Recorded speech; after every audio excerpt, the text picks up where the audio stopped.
Here comes alpha numeric series.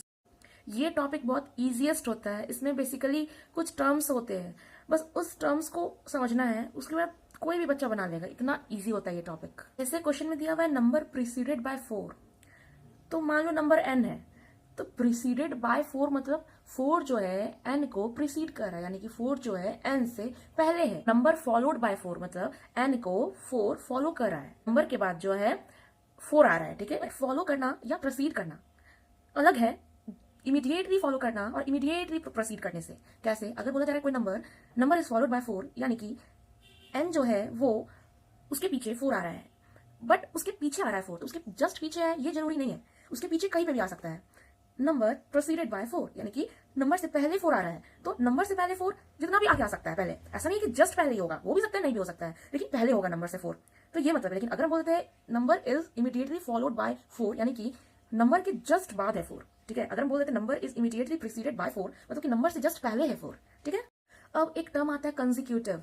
तो consecutive क्या होता है? सपोज हम बोलेंगे first n consecutive odd numbers, तो 1 3 5 7 9 11 इस तरह से जाते जाएगा, ठीक है। क्योंकि लगातार होना, यानी कि एक होता है एक के बाद एक छोड़ के या थोड़ा और गैपिंग में, इसमें कि कोई गैपिंग नहीं देना है।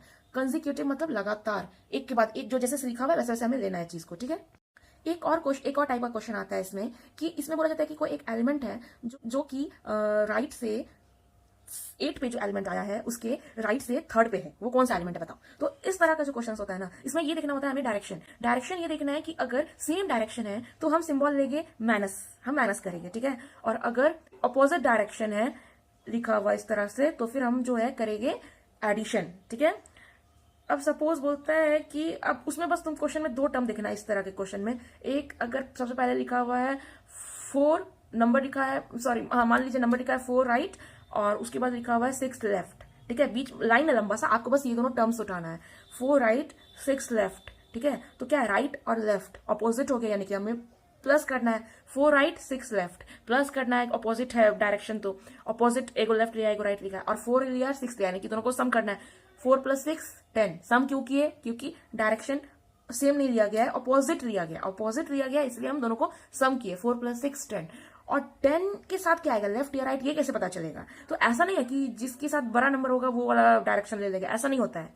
हम लोग वो डायरेक्शन लेंगे जो कि इंग्लिश में जो सेंटेंस लिखा है उसमें सबसे लास्ट में आएगा, जो डायरेक्शन, उसको लेके फाइनल प्लस करने या माइनस करने के बाद आंसर के साथ, ठीक है।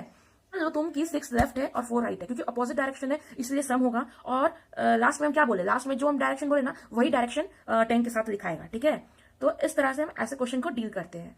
और अगर क्वेश्चन में ऐसा मेंशन है कि हमें इस एलिमेंट को रिवर्स ऑर्डर में लेना है, रिवर्स डायरेक्शन में देखना है, रिवर्स वर्ड का अगर यूज होता है, तो जब आप क्वेश्चन बना रहे हो तो रिवर्स वर्ड को 1 सेकंड के लिए झाप दो, ठीक है। 1 सेकंड के लिए बस, ठीक है, झापना है। उसके बाद अभी जैसा हमने बताया वैसा आपने फॉलो किया। उसके बाद जो फाइनल आंसर आएगा ना, जैसे मान लीजिए आया फाइनल आंसर 10 राइट आया, ठीक है। मान लीजिए फाइनल आंसर आया 10 राइट, तो हम क्या करेंगे, राइट की जगह हम लोग 10 लेफ्ट से काउंट करेंगे।